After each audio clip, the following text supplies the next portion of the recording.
Hi friends, good morning everybody. ఈరోజు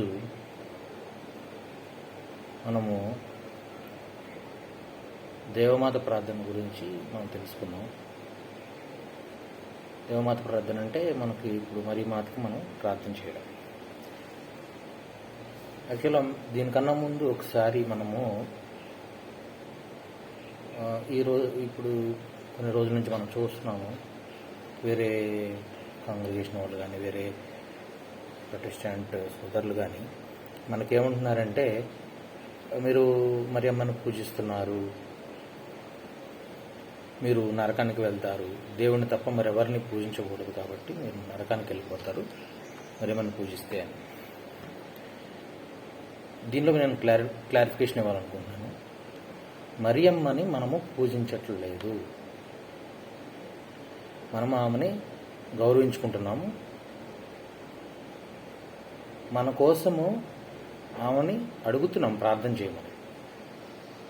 so ఆమె పునీతురాలు కాబట్టి, ఆల్రెడీ స్వర్గంలో ఉన్నారు కాబట్టి ఆమెని మన కోసం ప్రార్థన చేయమని అడుగుతున్నాం. ఇప్పుడు సపోజ్ మనం ఏ ఫాదర్ గారిని కానీ సిస్టర్స్ని కానీ లేదా పెద్దవాళ్ళని కానీ మనం మాకు ఈ సమస్య ఉంది, మాకు ప్రార్థన చేయండి మా గురించి అని చెప్పి ఎలాగ అడుగుతామో అట్లా మనం మాత్రం వాళ్ళని మనం అడుగుతున్నాం. అట్లాంటిది మరీ తల్లిని మనము ప్రార్థించమని ఎందుకు అడగకూడదు?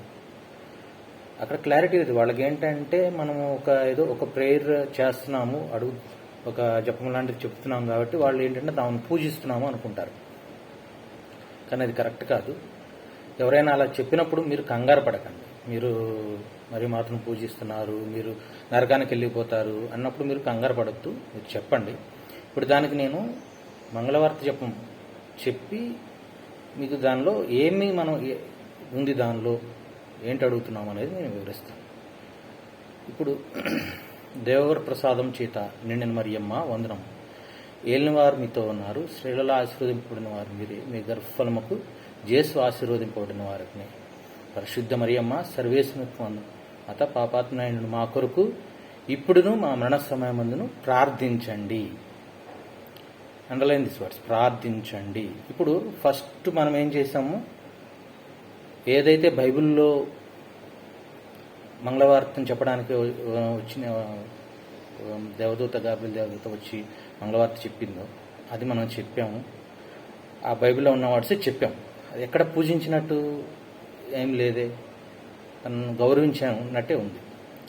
ఆ తర్వాత సెకండ్ హాఫ్లో మనం ఏం చేస్తున్నాము, మరి తల్లి పాపాత్మైనట్టు మా కొరకు మీరు ఇప్పుడు మేము మరణ సమయం అంటే మేము మరణించే టైం వరకు అప్పుడు ఆ సమయంలో కూడా మీరు మా కొరకు ప్రార్థన చేయండి, మా పాపములన్నీ కడిగివేయమని కానీ, మాకున్న దోషములన్నీ కడిగివేయండి అని కానీ, మాకున్నటువంటి సమస్యలను తీసివేయండి అని కానీ మా కొరకు ప్రార్థించండి అని అడుగుతున్నాం.